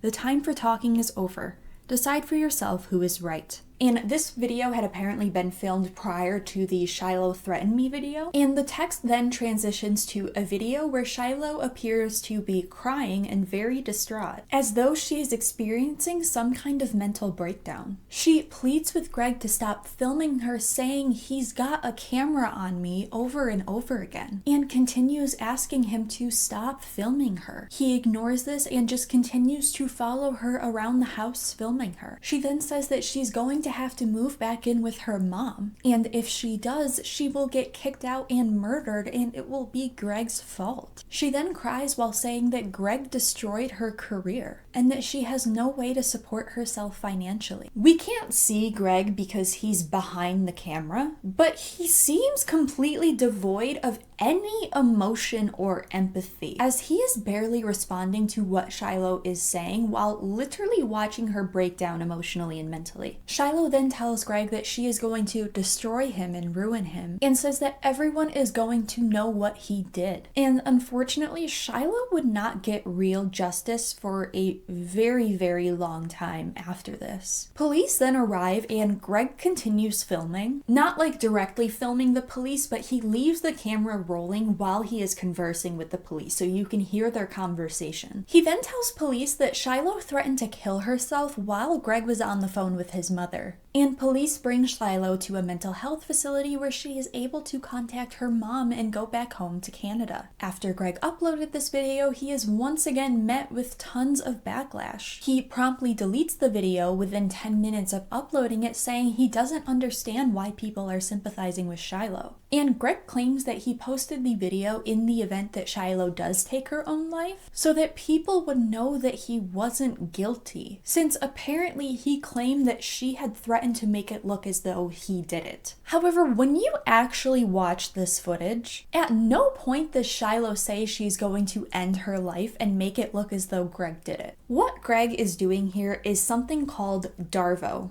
which is an acronym for Deny, Attack, and Reverse Victim and Offender. And this is a common method that abusers use to discredit their victims by pushing their victim to their breaking point, and then using their reaction, which can sometimes be deemed as a to reverse the roles and say, actually, you are the abuser.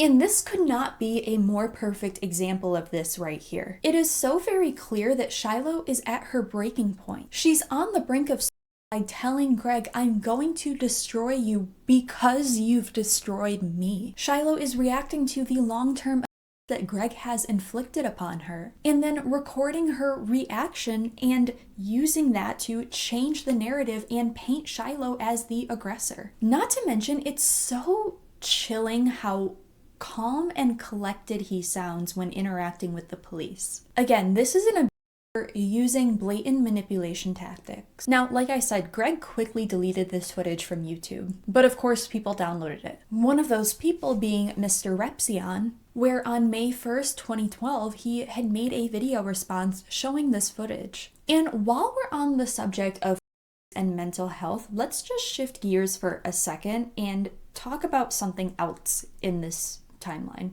Hey guys, future editing me. Sorry I look like shit. I took Midol on an empty stomach last night and it made me super sick, which I didn't know was something that could happen, but now I know, the hard way. So I'm chiming in here because I realized when I was in the editing process of this video that this was something that I forgot to include. So before we get into this part of the video, I just want to say very quickly that This is technically a little later in the timeline than what we are going over in this video. This video goes up until the beginning of 2012, and what I am talking about here is stuff that didn't happen until 2013 and 2014.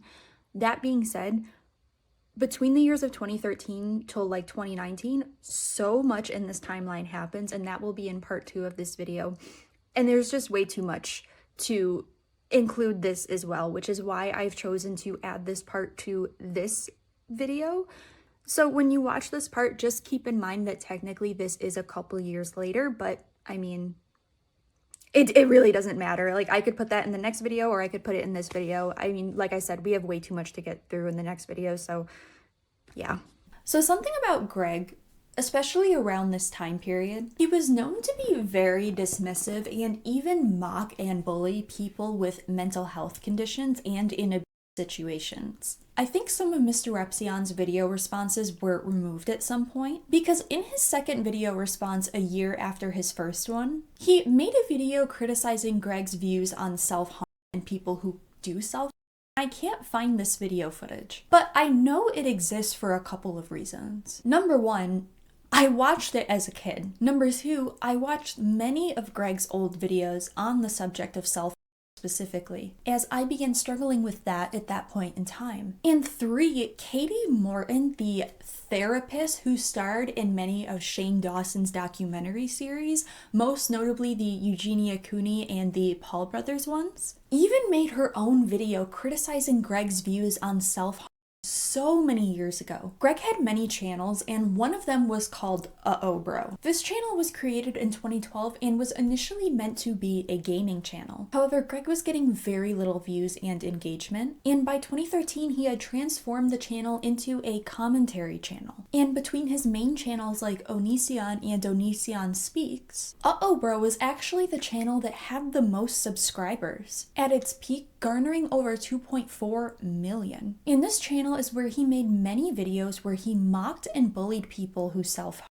These videos were wildly offensive and just downright cruel. Mind you, Greg's main audience demographic was preteen and teen girls, and he was spreading the narrative that people who self-harm are sick, disgusting freaks who don't deserve a space in society, and that they are pathetic and need to be locked away. All of these videos have been scrubbed from the internet mainly because of how horrifically offensive and cruel they were, but also because Greg would show actual images of self in these videos. However, I was determined to find at least one of these videos, or even just a clip somewhere. I knew there had to be some trace of something somewhere. There's no way that this part in the universe has just completely disappeared. Like, this was such, like, even the majority of the reaction videos creators made to these videos have just been scrubbed off the internet. And you'll find threads and forums of people talking about these videos, but never the actual videos themselves or even short clips. However,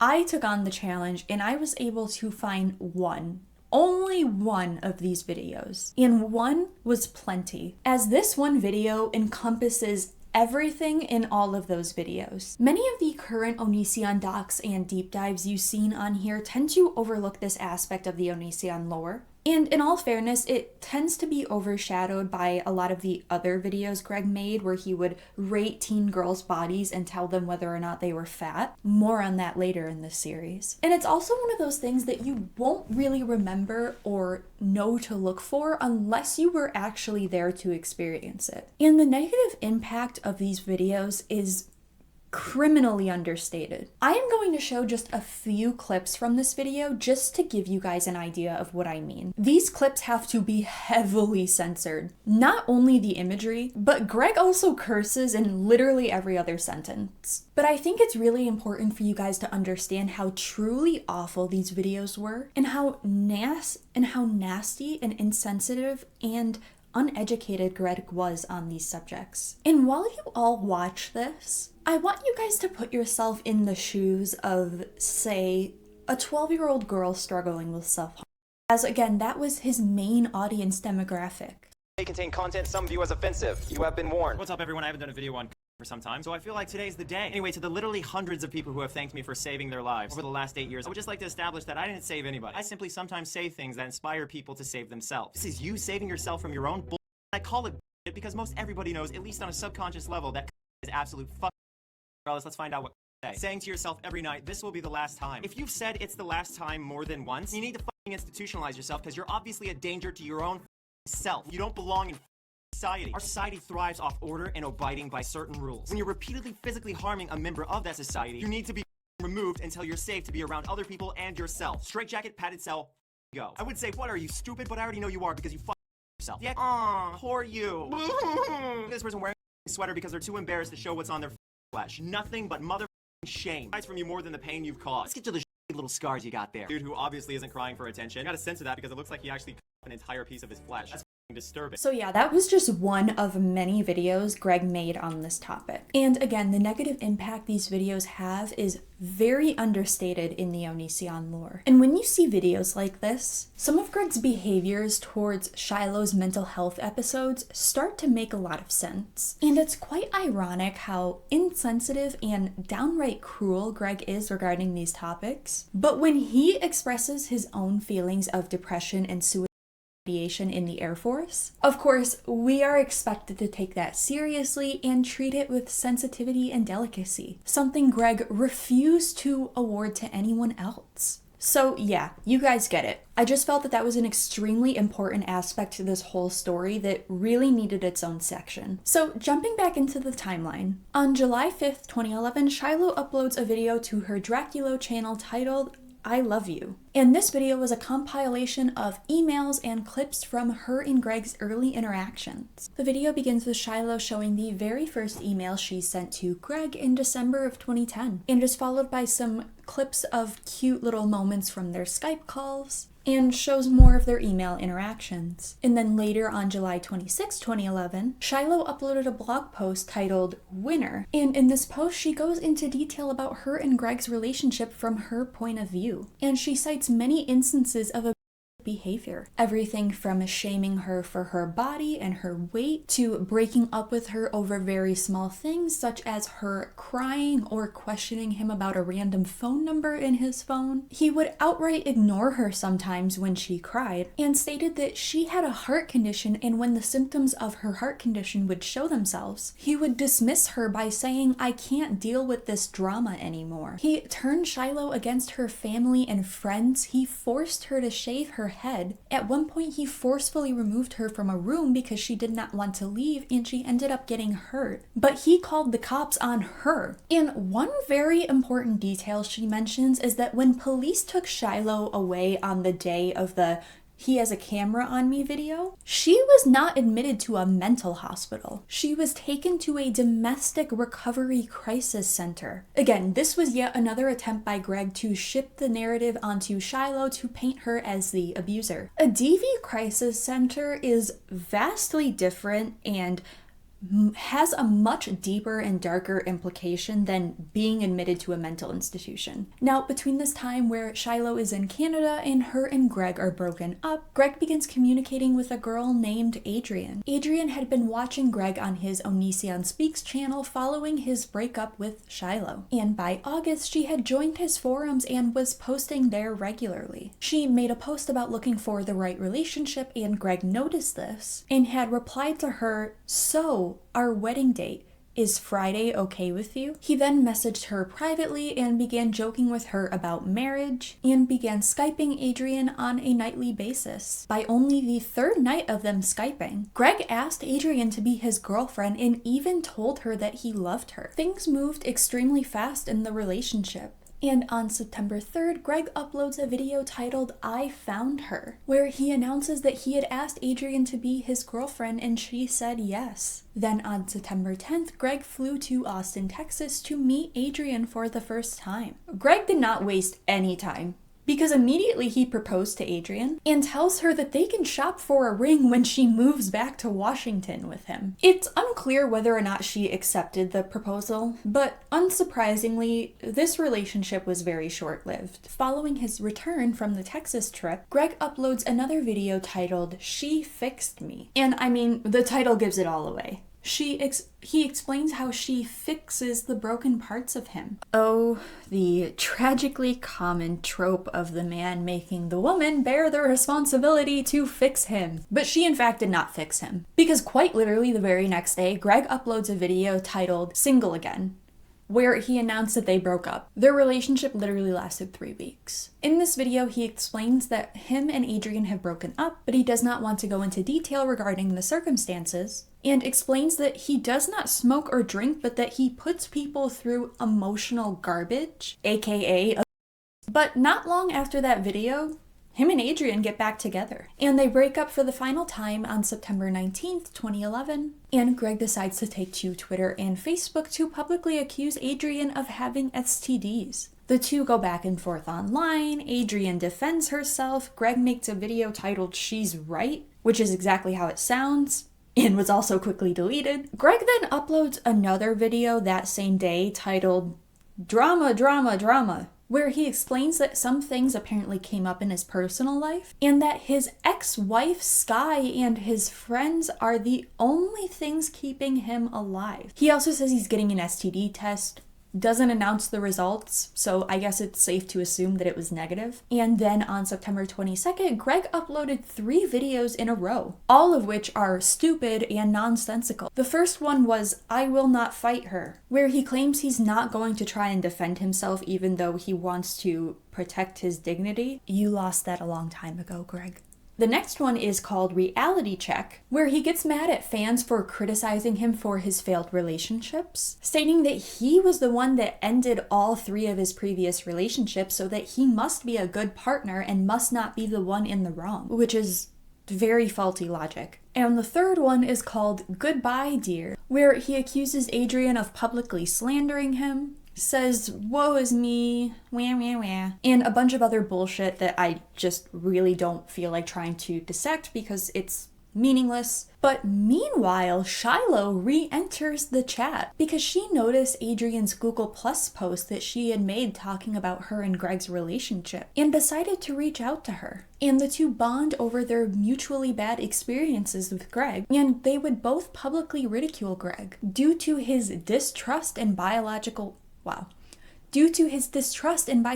women. And Shiloh made her own blog post at this time, where she draws many parallels between her and Adrien's relationships with Greg. However, an unsurprising plot twist happens, because shortly after this, Shiloh and Greg would get back together. And Adrien has stated that she feels as though Shiloh created this fake allegiance with her in order to learn more details about their relationship and get closer to Greg. And in all fairness, it definitely appears as though that was the case. Now, before we jump back into the Shiloh plot, we have to take a quick detour because there's this weird brief moment between Adrien and Shiloh's relationship where Greg had this secret relationship, which actually wasn't confirmed until 2017 and was merely speculation, with a popular YouTuber named Miss Hannah Minkx. Miss Hannah Minkx, also known as Hannah, was a popular YouTuber in the same realm as ONISION and Shane Dawson. The two collaborated on a few videos together in 2010, and Greg actually created a whole character for her on his channel who he named Hannah Minkx, following her 2013 YouTube departure, which for many years he continued to feature on his channel, which, in my opinion, is a bit disturbing. I can't exactly pinpoint why, but I guess there's something about creating a character after a YouTuber has left the internet and continuing to play that character. Something just feels very wrong and unsettling about that to me. There was a lot of speculation by fans as to whether or not Greg and Hannah were dating, and though it was not confirmed at this time, there were quite a few hints. First off, August 24th, 2011, Greg uploads a video titled, She Wanted My Body, Not My Heart. You don't have a heart. And in the video description, he wrote, cry, cry, cry, and then hopefully heal. That's been my life as of late. And in this video, he explains how he was supposedly dumped by someone he wasn't officially dating, which doesn't make any sense, but okay. And he was supposed to film a video that day but was discouraged after he got dumped, but he sucked it up and filmed the video anyway, and then apparently went to a Denny's and then cried on the way home while driving on the highway. And I guess the following day he spoke with this ex who wasn't an official ex, who told him that she really just wanted something casual, but that Greg doesn't believe in anything casual without true love. Now, this is in August, which would have been around the time that Greg and Adrien were together, so it was safe to assume that maybe he was talking about Adrien here. However, that would actually be debunked in October of 2011, when a private email between himself and Adrien was released, and in the email, Greg brings up an e-fling he had with a YouTuber who he claims propositioned him for. At this point, it's still speculation, but later in 2012, when he's met with criticism for dating a lot of women underage, he lists all the ages of the women he's dated up until that point, and he mentions a 23-year-old unnamed popular YouTuber he dated, which fans were a bit confused because Hannah would have been actually turning 23 that year, and around the time Greg was talking about, she would have still been 22. But it's certainly not out of character for Greg to lie about these sort of details, especially when it comes to the ages of his partners. And way down the line, long after Hannah's 2013 departure from YouTube, Greg would finally confirm in 2017 that him and Hannah had dated in a video titled "Kissing My Ex-Girlfriend," where he kisses his phone screen that has a picture of Hannah on it. So yeah, as you can see, 2011 was a very messy year for Greg's dating life. But yes, so at this point, him and Shiloh have rekindled their relationship. In September 25th, 2011, Shiloh uploads a video to her Draculo channel titled STD. One notable thing about this video is that the background of the video she's filming looks very similar to the background in Greg's videos in his LA home. And also, in a post later that day, Shiloh shows off an engagement ring. So, of course, fans speculated that the two were back together and were now engaged. And this would be confirmed when soon after that, Greg uploaded a video titled "Shiloh's Back," where they not only confirm that they are back together, but Shiloh once again shows off her engagement ring. Now, remember how I said earlier how there's another pregnancy incident that happens later in the timeline? Yeah, so now we're entering what has been dubbed as the Rogue incident. So this part actually begins about a month prior to Greg and Shiloh getting back together. On August 29th, Shiloh uploads a picture with a caption to her Facebook saying, "In loving memory of Rogue. Rest in peace, little man." The picture contained what appeared to be a miscarriage or a premature fetus, but people ended up backtracing the picture and found that it was a stolen image. The image was originally posted in a blog post about a 6-year-old girl who was born prematurely and was actually still alive. Of course, people called Shiloh out for this, and she ended up removing the image. When people confronted her about the incident, she denied it, saying she had no idea what they were talking about. But of course, people were not having it. So they took to Greg's forum to question him about it. Initially, Greg fully took Shiloh's side, stating the picture must have been photoshopped and that it was never uploaded to Shiloh's Facebook. And he would then make 2 videos addressing the incident. In the first one, he doubles down on his original stance, stating Shiloh did not upload the picture to her Facebook and that the screenshot was photoshopped. He also called the fans who were talking about the incident butthurt and losers, and claims that even if Shiloh did upload the picture, he does not care because the child is still alive. That's weird logic. Now, in the second video, he shifts his tone from very aggressive to somewhat calmer. However, he still maintains his stance, saying that he wouldn't care if someone uploaded a picture of his premature child, and apologizes by giving his audience the middle finger. So, maybe you don't personally care, Greg, but it's not your child and it's not your image. And I can guarantee that most people would not be okay with that. And I can also imagine the person whose child this is would not be happy with this and would not consent to their child's image being used in this way. And much later on, after the relationship ends for good, both Greg and Shiloh would concede to the fact that the image was uploaded to Shiloh's Facebook. but Shiloh would claim that someone hacked her account and uploaded it, while Greg would use the incident as ammunition against Shiloh to prove that she was a pathological liar. But then, plot twist, another pregnancy incident happens. Because on October 27th, 2011, Greg uploaded a video titled "My Girlfriend is Pregnant," where he's covered in some weird brown substance and he's holding a positive pregnancy test. The two also announced on both of their Facebook pages that they were expecting. Now, this one actually turned out to be real, because both Greg and Shiloh would share recordings of their doctor's appointments online. However, unfortunately, on December 8th, 2011, Shiloh uploads a Facebook status where she says, "So we went to go listen to the baby's heartbeat today, and she couldn't hear anything. So she did an ultrasound. It's the size of a 5-week-old pregnancy, and I am supposed to be 12 weeks. She said my baby most likely passed 6 weeks ago, and now I am just waiting for my body to release it." The following day, Greg uploads a video titled "Update on Our Baby," where he reiterates what Shiloh said in her Facebook post, saying the fetus likely passed 6 weeks prior, and that they were just waiting for Shiloh's body to release it. Greg then says at the end of the video, "So I'm not going to be a father and Shiloh's not going to be a mother for the time being, or so it appears."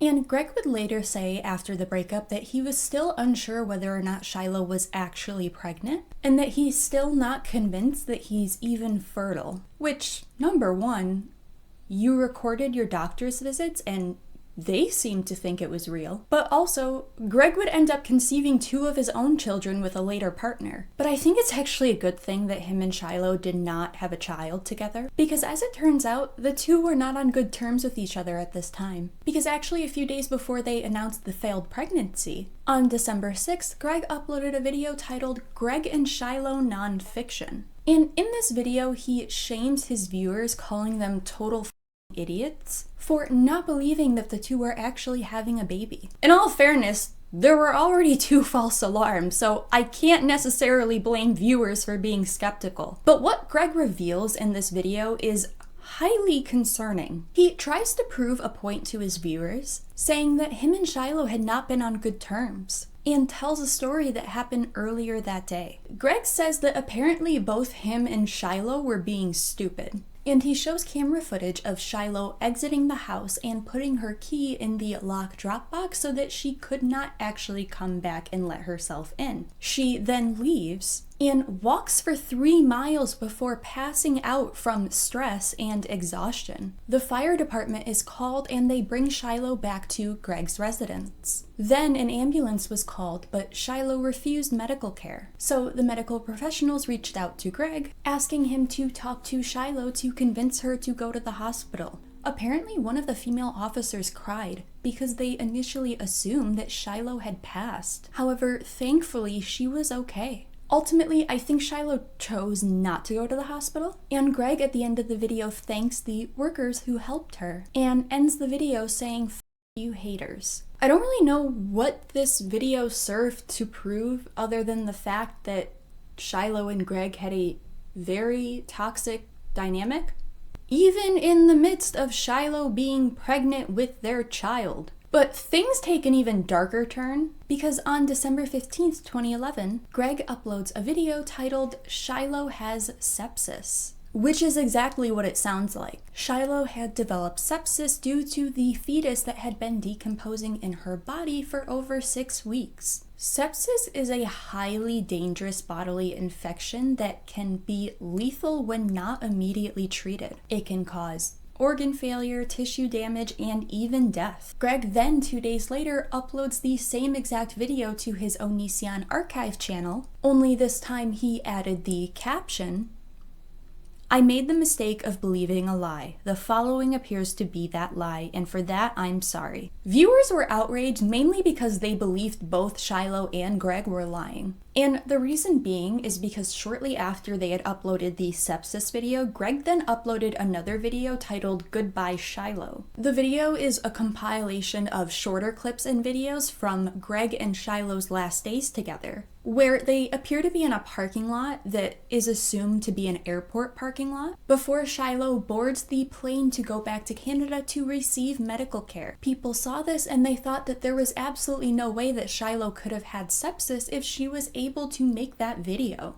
And I guess Greg believed this, hence why he changed the caption on the original video to "I believed a lie." But the thing is, it wasn't a lie. Shiloh maintains, even in the Chris Hansen docuseries, that she did contract sepsis. And in fact, the reason why she didn't immediately seek medical treatment in America was due to Greg's unwillingness to pay for medical care. Hence why she had to fly back to Canada. And Shiloh could have literally died as a result of this. And Greg to this day still maintains that she lied. However, Shiloh uploaded a 40-page post just showing all of her hospital visit, everything from documents and just as much proof as she could compile to prove to the audience that she did in fact have sepsis and needed to seek medical care. Shiloh was only able to birth half of the fetus and the other half had to be surgically removed. So at this point, Greg and Shiloh are apart, and Greg is not handling this well. He's posting a lot of depressing, cryptic messages to his socials, which many fans picked up on, suggesting that the two had broken up. However, fans were a bit confused, because on the other hand,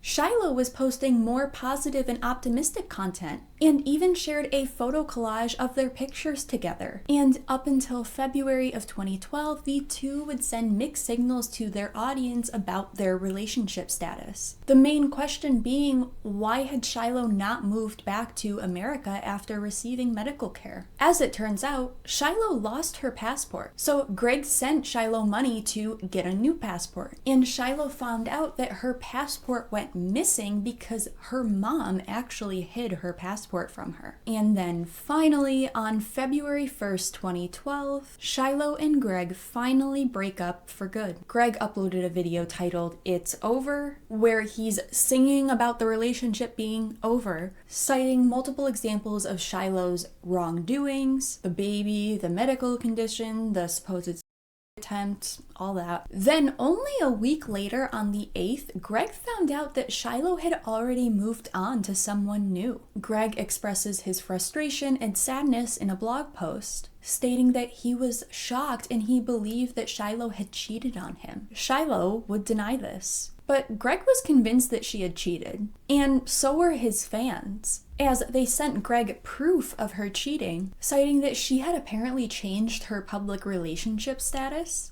at the same time as meeting her new partner while her and Greg had still been dating. The breakup was messy as hell. Greg made multiple Facebook statuses about Shiloh. He made 2 videos where he claims she cheated, says that he wants his $1,700 back that he gave to Shiloh, claims that she lied about her pregnancy and sepsis and said mean things. And then he uploads another video later that night, looking even worse than in his previous videos, saying he's not going to be able to make comedy content, and also tells his fans, "I love you and you are the reason I'm still alive." Then 2 days later, on February 10th, Shiloh announces that her and her partner are having a baby. She also makes a blog post titled "I'm Sorry," where she admits to having an emotional affair, but not a physical one. She also says that she's not going to list the things that Greg had done to her in their relationship, but is just going to apologize. It gets pretty nasty. Greg responds to what Shiloh says, saying that he will never forgive her and that he hated her, and called her cheating scum and his biggest, most painful mistake. And she comes back saying that Greg was dark and sick cancer that ate away at who I was, regardless of how much I loved you or how much you loved me, and then said that their relationship was destined to fail. Wow. Dark and sick cancer. Whew. Ooh. Yikes. And in a hilarious attempt to make Shiloh look even worse, Greg tries to take her on the show Judge Judy, the popular reality courtroom series, and makes a video talking about the whole thing. And of course, Mr. Repzion made a response to this video re-Judge Judy. Guess who may be seeing Judge Judy? That's right, Greg, also known as ONISION. And he shows a clip where Greg says, maybe it's me who has been being honest this entire time. Or maybe she'll believe the Canadian. Who knows? So maybe by the end of the month we'll have Judge Judy telling us who's right. Maybe it's me that is 100% honest, like I've been telling you guys all this time. Or maybe Judge Judy will side with the Canadian. Who knows? Maybe she'll believe the Canadian is such a weird choice of words. And when I first heard this, like, I literally audibly laughed. I'm like, what? Maybe she'll believe the Canadian. Whatever, man. Repzion tells Greg that Judge Judy will be able to see through both Greg and Shiloh's bullshit and lies. And he also cites another incident where Greg had tried to take the YouTuber The Amazing Atheist on the Steve Wilkos show. Can you imagine ONISION on the Steve Wilkos show? Get the hell off my stage. Meth smoking, the real truth. Dirty living pieces of off my stage. As it turns out, they were unable to go on Judge Judy due to Shiloh being a Canadian citizen and not an American citizen. But boy, do I wish that actually happened. I would pay ungodly amounts of money to witness Judge Judy yell at ONISION on national television. But with that, that is where we are going to leave off with part 1 of this ONISION series. To be honest, I initially planned for part 1 to be from the beginning up until 2016 in the timeline, but far too much happens before the next era of the timeline, aka the Lucas era. And I became so overwhelmed while writing and researching for this, so I decided not to push that far ahead in this part. So in part 2, we are going to be looking at the next era of Greg's timeline and his next relationship with Lucas, the person he is with today, and examining the controversy around him and examining the controversy surrounding him dating yet another underage person. We're also going to be looking at a lot more creator feuds, as after 2013, a lot more creators begin to publicly criticize Greg. There are back and forth response videos, debates, drama. It gets fucking wild. And in 2016, things take a very drastic and dark turn for Greg and Lucas's relationship. So stay tuned for part 2 of the series. It's going to be a lot. But yeah, that is where I leave you guys. I hope you all enjoyed this part 1. And like I said, whether or not I upload part 2 immediately will depend entirely on the performance of this video. So if you really want to see part 2, please like, comment, share with your friends, help engage with this video to boost it into the algorithm so I know that that is what you guys want to see. Thank you all so much for listening. I hope you all have a lovely day or night depending on where you are, and I will see you in the next video. Bye.